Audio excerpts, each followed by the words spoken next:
Thank you, Rahul. I think 99.9% people in this room, they do understand English. लेकिन मैं हिंदी में बात करूंगा। तो पहला बदलाव तो यही है कि 5 स्टार होटल में एक बहुत फैंसी लंच के बीच में आज हम हिंदी में बात कर सकते हैं और आने वाले 5 वर्षों में आपको और ज़्यादा इस तरह की बातें और इस तरह के इवेंट्स देखने को मिलेंगे। अब आते हैं कि 5 साल में क्या बदलाव हो सकता है। मुझे लगता है आजकल एक्सप्रेस हाईवेज, एक्सप्रेसवेज की बहुत बात होती है। अगर मैं धर्म को एक मल्टी लेन एक्सप्रेसवे मान लूं और उसमें अलग अलग लेन्स में अलग अलग धर्म के लोग चल रहे हैं, तो उसमें शायद सबसे जो स्लो लेन अभी तक रही है वो हिंदुत्व की रही है। स्लो लेन, स्लो, जिसमें कि अगर आप एक स्पीड किसी की तय करते हैं कि आप इस स्पीड से गाड़ी चला सकते हैं, तो सबसे स्लो जो गाड़ी आपको जो स्पीड दी गई वो हिंदुत्व की थी, ये कहते हुए कि आप क्योंकि बहुसंख्यक हो आप ध्यान से चलाइए। आपकी बगल में जो गाड़ियां चल रही हैं 100-125 की स्पीड पर, वो माइनॉरिटीज की गाड़ियां हैं, उनको कहीं चोट ना लग जाए, आप ठीक से चलाइए।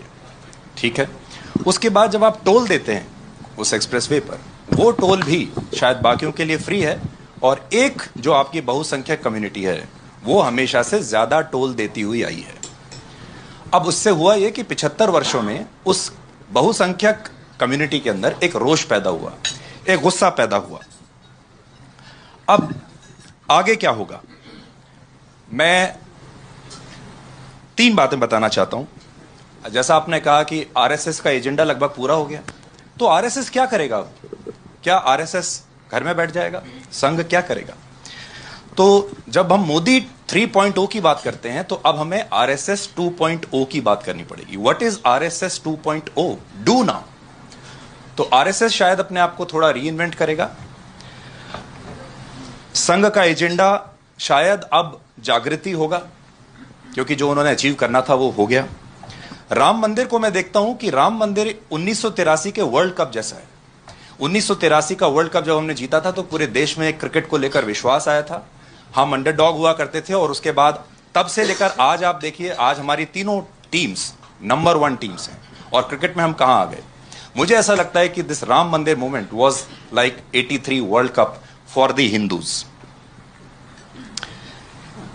अब आरएसएस और बीजेपी का रिश्ता यह क्या होगा अगले 5 साल में, या अभी तक भी अगर आप देखेंगे, बीजेपी को जो जमीनी मजबूती मिलती है बाकी पार्टीज के मुकाबले, वो आरएसएस की वजह से मिलती है। अगर आरएसएस हट गया तो बीजेपी भी वैसे ही हो जाएगी जैसी कांग्रेस या कोई और party.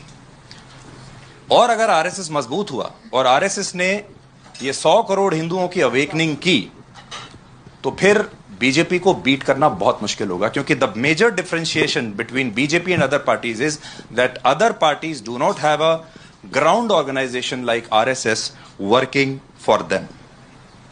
So RSS will function like a buffer, और 1 नेशन 1 इलेक्शन की जो हम बात कर रहे हैं, 1 नेशन 1 इलेक्शन से आपके जो विपक्षी पार्टियों के नेता हैं ये आलसी बन जाएंगे।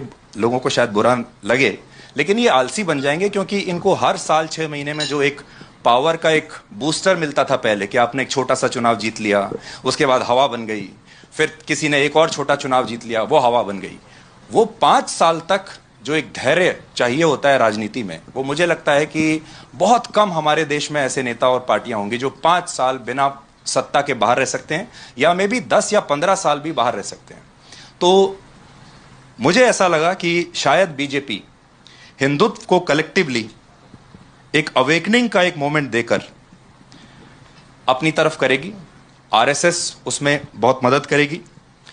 हमारे देश में मुसलमानों की एक्सक्लूसिव पार्टियां हैं, दलितों की एक्सक्लूसिव पार्टियां हैं, ओबीसीज की अलग से पार्टियां हैं जो सिर्फ इसी नाम पर वोट मांगती हैं। अगर ये सारे लोग एक हिंदू की तरह वोट देना शुरू कर देंगे तो बीजेपी का वोट शेयर आप समझ सकते हो कितना हो जाएगा। अगले 5 साल में इसकी कोशिश की जाएगी और शायद exclusive voting in the name of Hindutva शायद शुरू हो जाएगी। आप अभी से बदलाव देखिए, मैं छोटे छोटे बदलाव आपको बताता हूं। भजन का कितना बड़ा बाजार हमारे देश में आ गया है, लोग भजन सुन रहे हैं, भजन सुपरहिट है। फिल्मों में जो बदलाव है आप देखिए, आज आपको 370 पर फिल्म देखने को मिल रही है, बस्तर पर फिल्म देखने को मिल रही है, केरला पर मिल रही है, कश्मीर पर मिल रही है, and all these films are doing extremely well. तो जो लोग ये कहते हैं कि ये सब एक तरफा हो जाएगा, मोनोपोली आ जाएगी, ये मोनोपोली आएगी लेकिन लोगों की मर्जी से आ रही है, लोगों की इच्छा से आ रही है। इस देश ने 1000 साल गुलामी का देखा, जब या तो इस्लाम का रूल था या क्रिश्चियनिटी का रूल था, और अब 75 साल एक खास तरह की डेमोक्रेसी देखी जो बिल्कुल लूज थी। और अब शायद लोग, मुझे ऐसा लगता है कि लोग आएंगे और लोग इस वैचारिक जो ब्लॉकिंग है हिंदुत्व को लेकर, वो दूर होगी। आखिरी पॉइंट मेरा ये है, जय श्री राम एक बड़ा अग्रेसिव नारा बन गया था, ये एक राजनीति से जुड़ गया था, और लोग जय श्री राम जैसे ही बोलते थे आपको एक खास तरीके से देखते थे। क्रिसमस ट्री फैशनेबल है, इफ्तार अटेंड करना बहुत फैशनेबल है, लेकिन टीका लगा के कहीं व्रत पे जाना या कोई आयोजन करना फैशनेबल नहीं है। अब शायद लोग मंदिर के बाहर जाकर टीका लगा के रखेंगे, वो जो शर्मिंदगी है वो समाप्त हो जाएगी, और जय श्री राम के बाद जय सिया राम का नारा आएगा, which will be more inclusive, which would be softer, which will be applicable to all, और जिससे किसी को डर नहीं लगेगा। तो इसमें जो डर की बात है ना, कि ये जो जय श्री राम अगर बड़ा हो गया, या हिंदुत्व जो है अगर इकट्ठा हो गया, इस्लाम इकट्ठा हुआ, क्रिश्चियनिटी इकट्ठा हुआ, सिख इकट्ठे हुए, तो क्या हुआ? ये देश ऐसे ही चल रहा है, आज भी ऐसे ही चल रहा है। अगर ये हिंदू भी इकट्ठे हो गए तो ये किसी को मारने वाले नहीं है। अगर आप हमारा इतिहास देखेंगे तो हिंदुत्व जो है सबसे इंक्लूजन वाला धर्म रहा है। सो आखिर में मैं ये कहना चाहता हूं, वील गो टुवर्ड्स जय सिया राम, वील लीव जय श्री राम, और जय सिया राम में फिर आपके दलित भी आ जाएंगे, आपके ओबीसी भी आ जाएंगे, जो भी हिंदू होगा वो उसमें शामिल होगा।